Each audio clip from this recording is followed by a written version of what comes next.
El aeropuerto internacional brillaba como una catedral del capitalismo, con sus pisos de mármol blanco reflejando las luces frías que caían desde el techo de cristal y acero. Miles de personas caminaban en todas direcciones, arrastrando maletas costosas, hablando por teléfonos de última generación, viviendo sus vidas de privilegio sin siquiera notar al hombre que permanecía inmóvil junto al mostrador de información. Ricardo Mendoza tenía 38 años, pero sus ojos cargaban el peso de una vida entera de injusticias.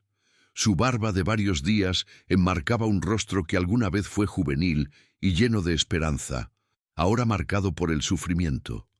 Su cabeza rapada al estilo militar revelaba la disciplina que había aprendido en un lugar donde la disciplina era la única forma de sobrevivir. Y sus brazos, cubiertos de tatuajes que contaban historias que nadie quería escuchar, permanecían tensos a sus costados mientras sus ojos buscaban desesperadamente entre la multitud. Había esperado este momento durante 5 años. 5 años encerrado entre paredes grises, contando los días, las horas, los minutos. 5 años soñando con el momento en que volvería a ver a su madre, a su pequeño Lucas. 5 años repitiendo sus nombres como una oración, antes de dormir en aquella celda fría donde la humanidad parecía un concepto olvidado. Y ahora estaba aquí, libre, aunque la libertad tenía un sabor amargo cuando todo lo que poseías era una jaqueta de cuero desgastada, unos cuantos pesos en el bolsillo y un corazón destrozado pero todavía latiendo. Su madre le había prometido que estaría esperándolo. Elena, la mujer que había trabajado limpiando casas ajenas durante 40 años para darle una vida digna. La mujer que nunca dejó de visitarlo a pesar de la vergüenza, a pesar de las miradas de los vecinos, a pesar de todo. Ella le había dicho que traería a Lucas, que su hijo, ahora de 8 años, estaba ansioso por ver a su padre. Ricardo sintió que sus ojos se humedecían solo de pensarlo. Lucas tenía apenas 3 años cuando todo ocurrió. 3 años cuando vio a su padre ser arrastrado por policías que no se molestaron en explicar nada. 3 años cuando su mundo se derrumbó sin que pudiera entender por qué. Lo reconocería ahora. Reconocería Lucas al hombre que solía cargarlo sobre sus hombros y correr por el parque mientras el niño reía con esa risa cristalina que era la melodía más hermosa que Ricardo había escuchado jamás. Miró el reloj del aeropuerto. Su madre debería haber llegado hace 20 minutos. La preocupación comenzó a trepar por su pecho como una enredadera venenosa. Elena nunca llegaba tarde, nunca. Sacó el teléfono prepago que le habían dado al salir de prisión y marcó el número de su madre. 1 tono, 2 tonos, 3 tonos, buzón de voz. El corazón de Ricardo comenzó a latir más rápido. Algo estaba mal. Podía sentirlo en los huesos, en la sangre, en cada fibra de su ser curtido por la desgracia. Decidió caminar hacia la puerta de llegadas internacionales, pensando que quizás se habían confundido de terminal. Sus botas gastadas resonaban contra el mármol mientras se abría paso entre ejecutivos con trajes impecables y familias cargadas de compras de tiendas duty free. Nadie lo miraba, o mejor dicho, todos lo miraban y luego apartaban la vista rápidamente, como si sus tatuajes y su ropa humilde fueran una enfermedad contagiosa. Fue entonces cuando la vio, caminando como si el aeropuerto entero le perteneciera, con tacones que repiqueteaban con autoridad contra el suelo. Venía una mujer que parecía haber salido de la portada de una revista de negocios. Su vestido rojo se ajustaba a su figura como si hubiera sido cosido directamente sobre su piel. Su cabello castaño caía en ondas perfectas sobre sus hombros. Sus ojos verdes escaneaban el entorno con la frialdad de alguien que está acostumbrada a que el mundo se arrodille ante ella. Valentina Mondragón, CEO de Grupo Mondragón, una de las empresarias más poderosas del país. Ricardo la reconoció inmediatamente y el reconocimiento vino acompañado de una oleada de náuseas. Ella fue quien lo destruyó. Hace 5 años, Ricardo trabajaba como chofer personal para el esposo de Valentina, el señor Andrés Mondragón. Era un buen trabajo, honesto, que le permitía mantener a su madre y a su pequeño Lucas. Andrés era un hombre amable, muy diferente a su esposa, y trataba a Ricardo con respeto, casi con cariño. Pero una noche, todo cambió. Andrés murió en un supuesto robo en su propia mansión. Y Valentina, con lágrimas de cocodrilo rodando por sus mejillas perfectamente maquilladas, señaló a Ricardo como el asesino. No importó que Ricardo tuviera una coartada, no importó que no existieran pruebas reales, no importó que él jurara su inocencia una y otra vez hasta quedarse sin voz. Valentina tenía dinero, poder, abogados que costaban más de lo que Ricardo ganaría en 10 vidas, y él era solo un chofer, un don nadie, carne de prisión. El juicio fue una farsa. Su abogado de oficio apenas habló. El juez parecía más interesado en su reloj de oro que en la verdad, y Ricardo fue condenado a 15 años de prisión por un crimen que no cometió. 15 años. Aunque salió en 5 por buena conducta, cada día se sintió como una eternidad. Y ahora, aquí estaba ella, la mujer que le robó su libertad, su dignidad, su familia, caminando con la arrogancia de quien jamás ha tenido que rendir cuentas por nada. Ricardo quiso desaparecer, fundirse con las sombras, volverse invisible, pero era demasiado tarde. Los ojos verdes de Valentina se posaron sobre él como un láser. Por un momento, solo un momento, Ricardo vio algo parecido al miedo cruzar su rostro perfecto, pero fue reemplazado inmediatamente por una mueca de asco absoluto. Ella cambió su dirección y caminó directamente hacia él. Sus tacones eran como disparos contra el mármol. La gente a su alrededor se apartaba instintivamente, como si pudieran sentir la tormenta que se aproximaba. Ricardo permaneció inmóvil, no por valentía, sino porque sus piernas se habían convertido en piedra. Valentina se detuvo frente a él, tan cerca que Ricardo podía oler su perfume carísimo, ese aroma que le recordaba a las noches en que esperaba en el auto, mientras ella y su esposo cenaban en restaurantes donde un plato costaba más que su sueldo mensual. ¿Qué haces aquí? La voz de Valentina era veneno puro envuelto en seda. No deberías estar pudriéndote en una celda. Ricardo tragó saliva. Cumplí mi condena. Soy un hombre libre. La risa de Valentina fue como cristal rompiéndose. ¿Libre? ¿Tú? Ella lo miró de arriba a abajo con un desprecio que podría haber derretido el acero. Una vez criminal, siempre criminal. La gente como tú no cambia. La gente como tú no merece respirar el mismo aire que personas decentes. Las palabras golpearon a Ricardo como puñetazos, pero él mantuvo la compostura. Solo quiero ver a mi familia, no quiero problemas. ¿Tu familia? Valentina arqueó una ceja perfectamente delineada. Ah, sí, tu madre, la sirvienta, y tu bastardo. La sangre de Ricardo hirvió. Podía soportar insultos hacia él, pero su madre, su hijo... No hables de ellos. La sonrisa de Valentina se ensanchó. Era la sonrisa de un depredador que ha encontrado el punto débil de su presa. ¿O qué?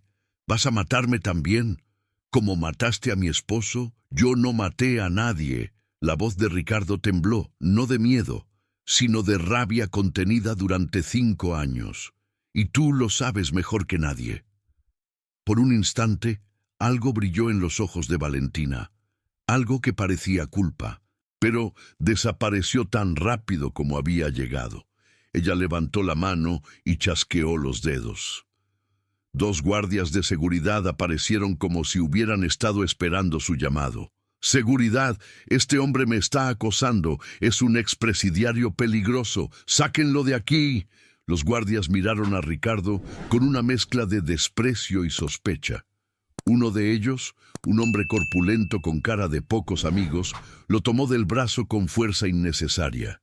«Señor, tiene que acompañarnos». Ricardo intentó explicarse. «Solo estoy esperando a mi madre. No he hecho nada malo. Por favor».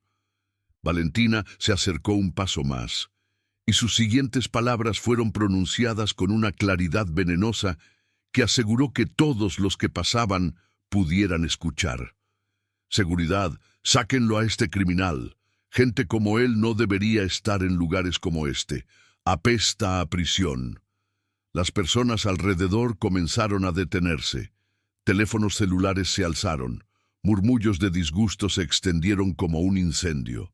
«¿Escucharon? Es un expresidiario. ¡Qué horror! Dejando que gente así ande suelta. Aléjense de él. Podría ser peligroso».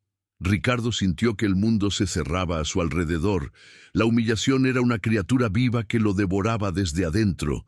Quiso gritar que era inocente, que todo era una mentira, que aquella mujer era el verdadero monstruo. Pero nadie le creería. Nadie le había creído nunca. Mientras los guardias lo arrastraban hacia la salida, sus ojos se encontraron con los de Valentina una última vez.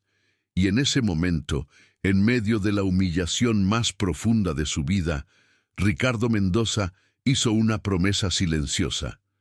La verdad saldría a la luz, costara lo que costara. ¿Sientes esa rabia? ¿Esa impotencia? ¿Desde dónde nos ves? ¿Qué ciudad? ¿Qué país?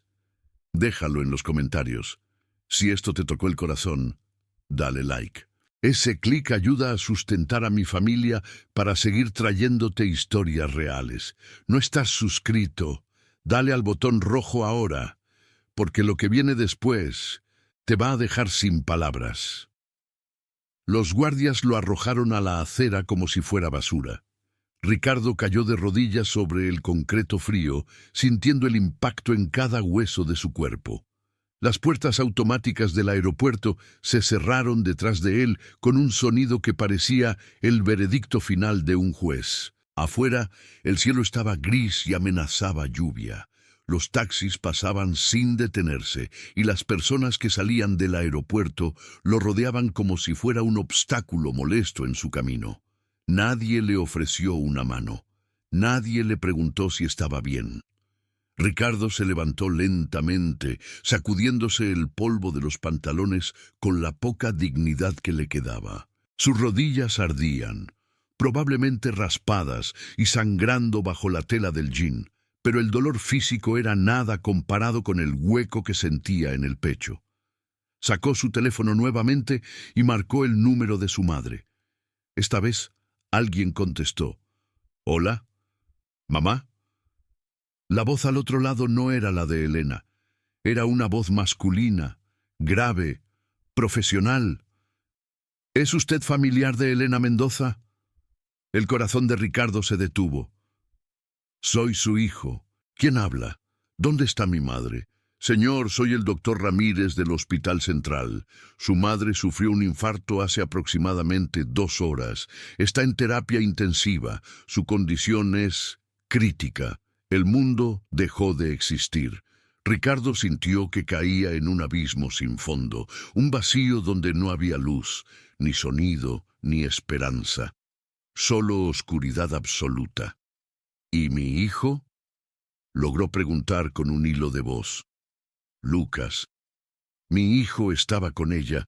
El niño está aquí, en la sala de espera. Está muy asustado. Necesita que alguien venga por él».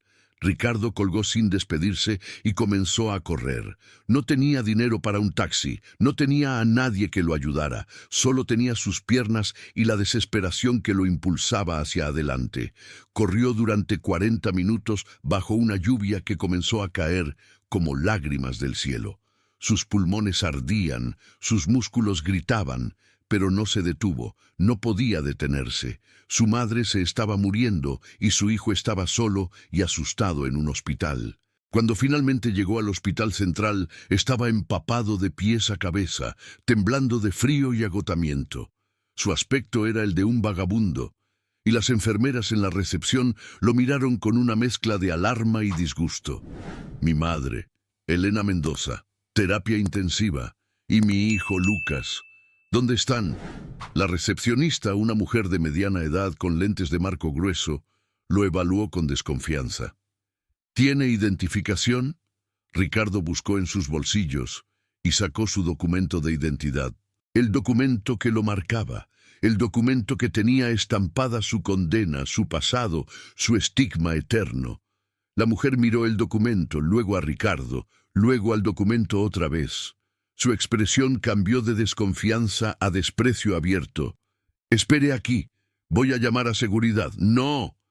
Ricardo golpeó el mostrador con la palma de la mano, haciendo que la mujer saltara en su silla. «Solo dígame dónde está mi madre. Por favor. Se está muriendo». Algo en su voz, quizás la desesperación pura, quizás el dolor que no podía ocultar, hizo que la mujer vacilara. Tercer piso. Terapia intensiva. Pero el niño está en la sala de espera del segundo piso. Ricardo no esperó a escuchar más. Corrió hacia los ascensores, pero estaban ocupados. Subió las escaleras de dos en dos, sus botas mojadas resbalando en cada escalón. Cuando llegó al segundo piso, lo primero que vio fue a Lucas. Su hijo estaba sentado en una silla de plástico que parecía tragárselo. Era tan pequeño, tan frágil, con sus ojitos hinchados de tanto llorar y su camiseta azul manchada de lágrimas y mocos. Abrazaba un pequeño peluche de dinosaurio contra su pecho, como si fuera lo único que lo mantenía anclado a la realidad. Lucas. El niño levantó la cabeza. Por un momento, solo un momento, hubo confusión en sus ojos. No reconocía al hombre empapado y desesperado que estaba frente a él. Pero luego, algo cambió. Algo en lo más profundo de su memoria. Algo que 5 años de ausencia no habían podido borrar. Despertó. ¿Papá? Ricardo cayó de rodillas frente a su hijo y lo abrazó con toda la fuerza de su alma destrozada. Lucas se aferró a él como un náufrago, a una tabla de salvación, y ambos lloraron juntos, padre e hijo, reunidos en medio de la tragedia. «Papá», la abuelita se calló. Lucas sollozaba contra el pecho de Ricardo. Estábamos en el taxi, y ella se puso muy pálida, y luego se cayó, y había mucha gente gritando y una ambulancia, y tengo mucho miedo, papá. Tengo mucho miedo». Ricardo acarició el cabello de su hijo, murmurando palabras de consuelo que ni él mismo creía. «Estoy aquí, campeón. Papá está aquí. Todo va a estar bien. Te lo prometo». Pero las promesas eran frágiles, y Ricardo lo sabía mejor que nadie. Después de calmar a Lucas lo suficiente para dejarlo con una enfermera amable que prometió cuidarlo, Ricardo subió al tercer piso. La unidad de terapia intensiva era un lugar de luces fluorescentes y silencios tensos, donde la muerte rondaba por los pasillos como una sombra paciente. Un doctor se acercó a él. Era un hombre mayor, con canas en las sienes y ojos cansados de ver demasiado sufrimiento. «Señor Mendoza, soy el doctor Ramírez. Hablamos por teléfono. ¿Cómo está mi madre?» El doctor suspiró, esa clase de suspiro que los médicos aprenden a dar cuando las noticias no son buenas.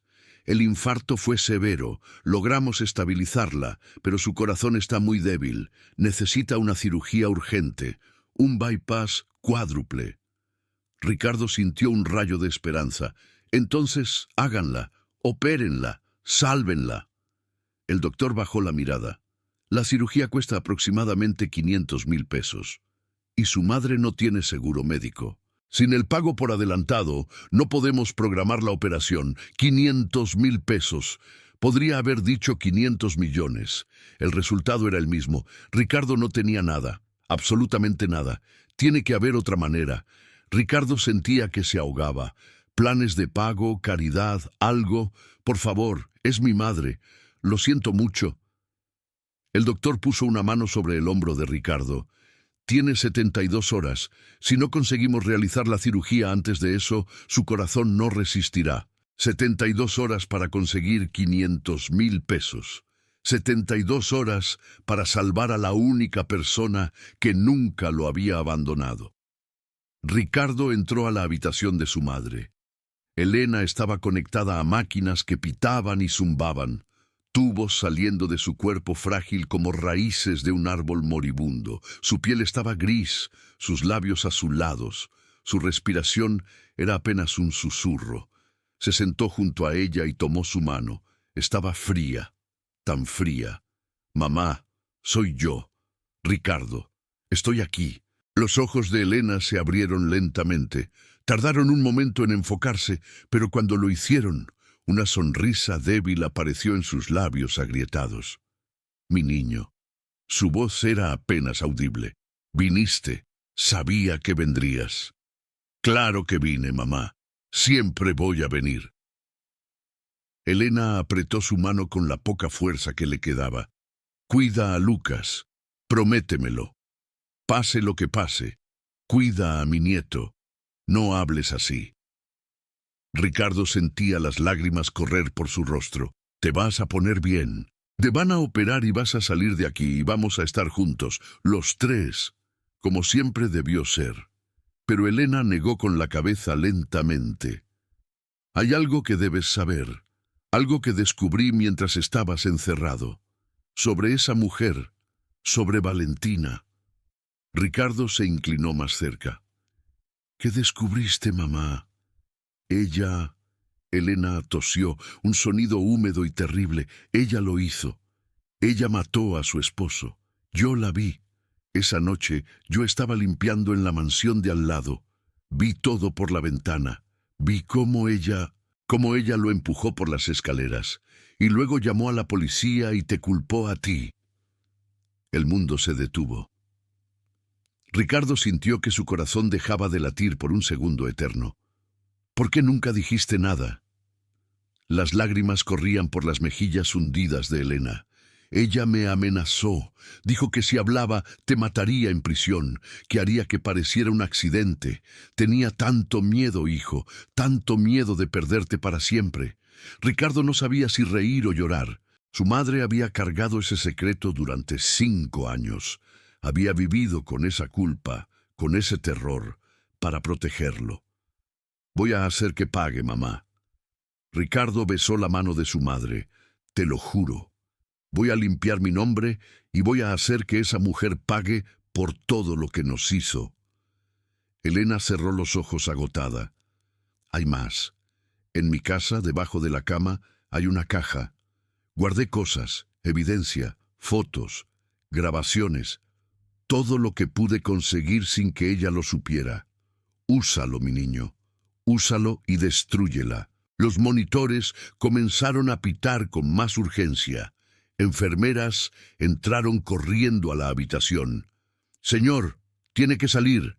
Necesitamos espacio para trabajar. Ricardo fue empujado hacia el pasillo mientras veía cómo un equipo médico rodeaba a su madre.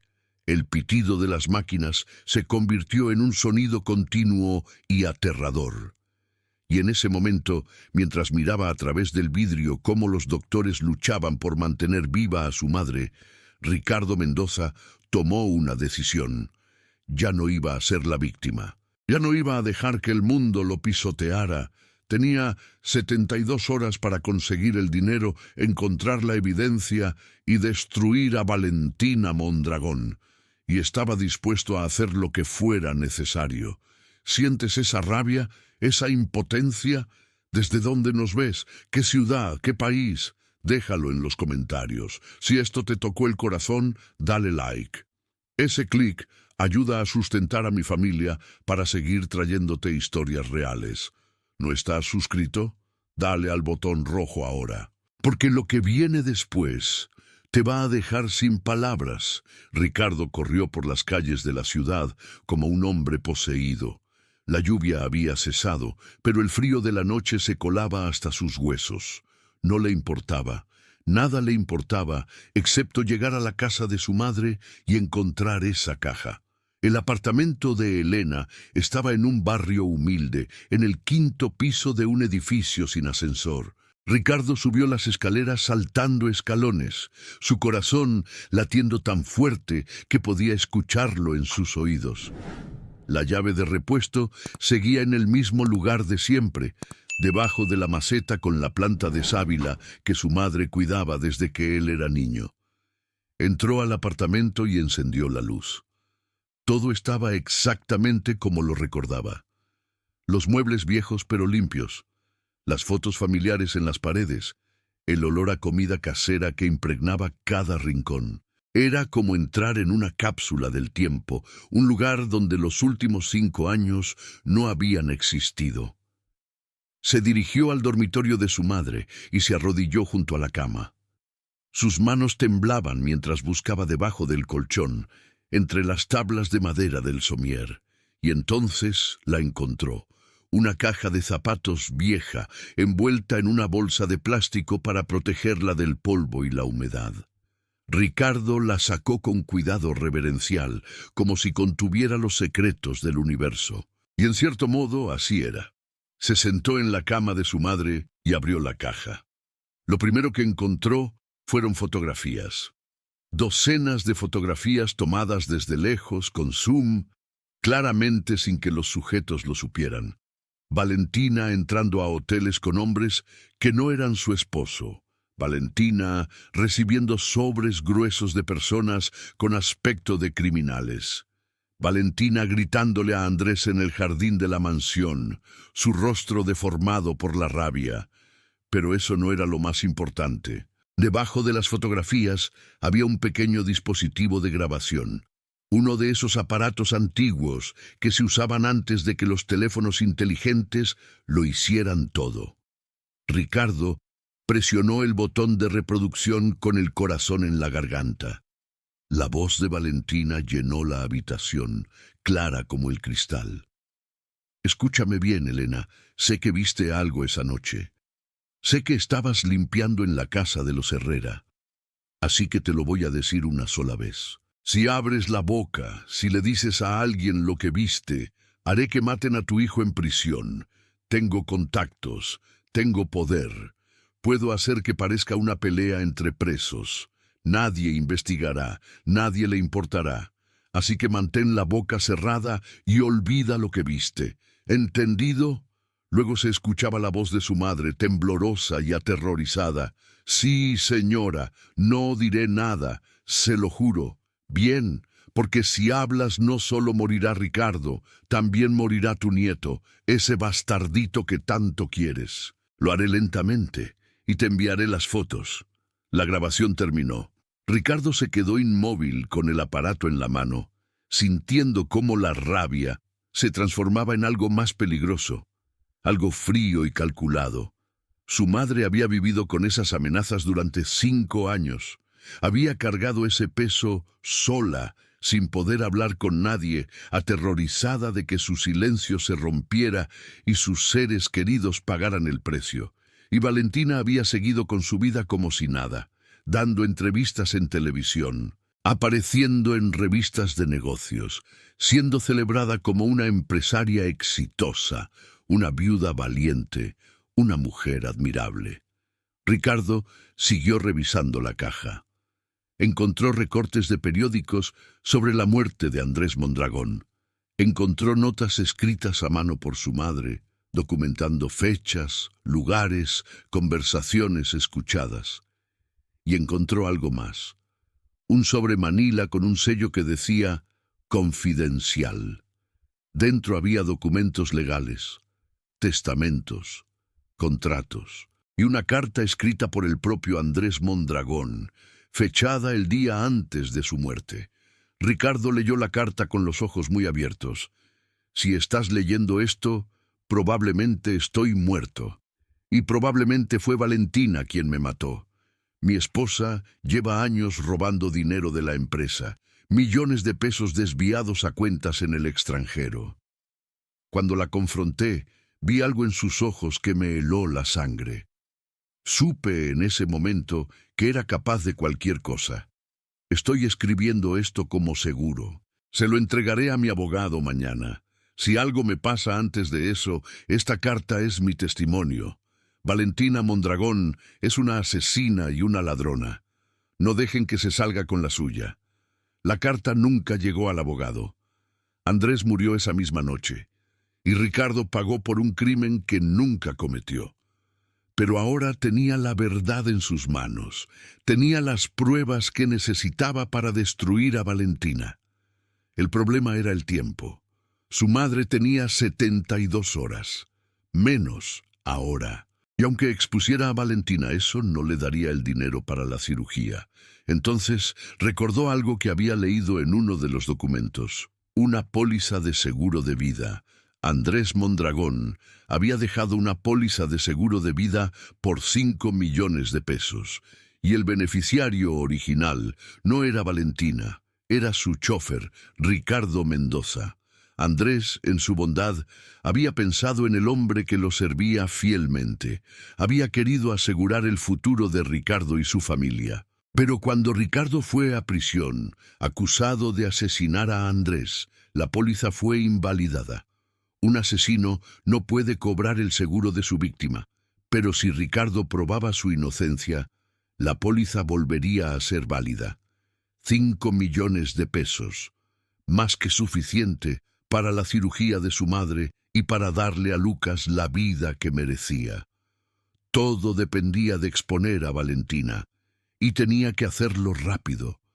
Ricardo guardó todas las pruebas en una mochila vieja que encontró en el armario de su madre. Salió del apartamento y caminó hacia el único lugar donde sabía que podría encontrar justicia. No era un tribunal, no era una estación de policía, era algo mucho más poderoso en el mundo moderno.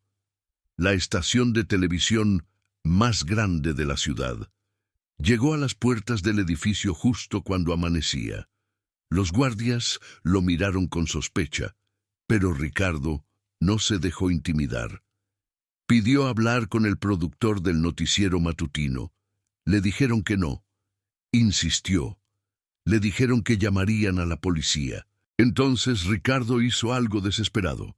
Sacó la carta de Andrés Mondragón y la mostró a través del vidrio de la puerta. Tengo pruebas de que Valentina Mondragón asesinó a su esposo. Y tengo una grabación donde amenaza de muerte a mi madre y a mi hijo. Si no me dejan entrar, iré a la competencia y ustedes se perderán la exclusiva del año. 10 minutos después, estaba sentado frente al productor ejecutivo del noticiero. 1 hora después, estaba frente a las cámaras, contando su historia al país entero. La transmisión fue en vivo. Ricardo mostró las fotografías, reprodujo la grabación, leyó la carta de Andrés. Las redes sociales explotaron. El hashtag Justicia para Ricardo se volvió tendencia nacional en minutos. Y Valentina Mondragón, que estaba desayunando en su mansión mientras veía las noticias, dejó caer su taza de café al ver su rostro en la pantalla junto a las palabras acusada de asesinato y extorsión. La policía llegó a su puerta antes del mediodía. Las cámaras de televisión captaron el momento exacto en que Valentina Mondragón, la poderosa empresaria, la mujer intocable, fue sacada de su mansión esposada como una criminal común. Su rostro estaba descompuesto, su maquillaje perfecto arruinado por las lágrimas de rabia. Su vestido de diseñador arrugado mientras los policías la empujaban hacia la patrulla.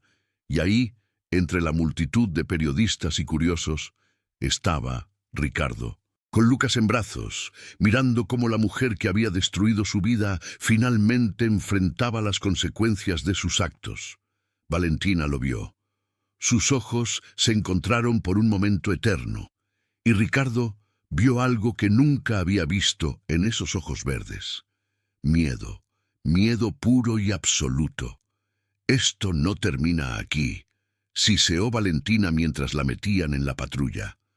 Te destruiré, aunque sea lo último que haga. Ricardo no respondió. No necesitaba hacerlo. La había vencido. Finalmente, después de 5 años de infierno, la había vencido.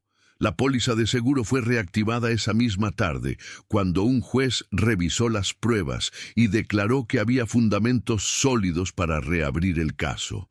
El dinero fue transferido al hospital antes del anochecer. La cirugía de Elena comenzó a las 8 de la noche. Duró 6 horas. Ricardo y Lucas esperaron en la sala de espera, abrazados, rezando, esperando. Cuando el doctor Ramírez finalmente salió, tenía una sonrisa en el rostro. La operación fue un éxito. Su madre es una luchadora. Va a necesitar tiempo para recuperarse, pero va a estar bien. Ricardo cayó de rodillas y lloró. Lloró como no había llorado en 5 años. Lloró de alivio, de alegría, de gratitud. Lucas lo abrazó, sin entender completamente lo que pasaba, pero sabiendo que su papá necesitaba ese abrazo más que nada en el mundo. 6 meses después, Ricardo estaba sentado en la sala de su nueva casa. No era una mansión, pero era suya, comprada con el dinero del seguro, después de pagar la cirugía y todas las deudas. Elena estaba en la cocina, preparando el almuerzo y tarareando una canción. Lucas jugaba en el jardín con un perro que habían adoptado del refugio. Y en la televisión, las noticias mostraban a Valentina Mondragón siendo sentenciada a 30 años de prisión por asesinato, fraude y extorsión. La justicia había tardado, había sido dolorosa, había costado casi todo lo que Ricardo tenía, pero finalmente había llegado. Ricardo apagó la televisión y salió al jardín.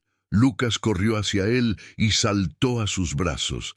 Elena los miraba desde la ventana de la cocina, con lágrimas de felicidad en los ojos.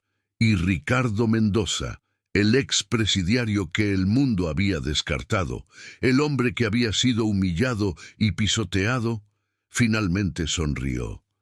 Porque había aprendido algo que Valentina Mondragón nunca entendería. El poder, el dinero, la crueldad pueden ganar batallas, pero el amor, la verdad y la justicia siempre ganan la guerra. ¿Sientes esa rabia, esa impotencia? ¿Desde dónde nos ves? ¿Qué ciudad? ¿Qué país? Déjalo en los comentarios. Si esto te tocó el corazón, dale like. Ese clic ayuda a sustentar a mi familia para seguir trayéndote historias reales. ¿No estás suscrito? Dale al botón rojo ahora, porque esta historia terminó, pero hay muchas más esperando por ti.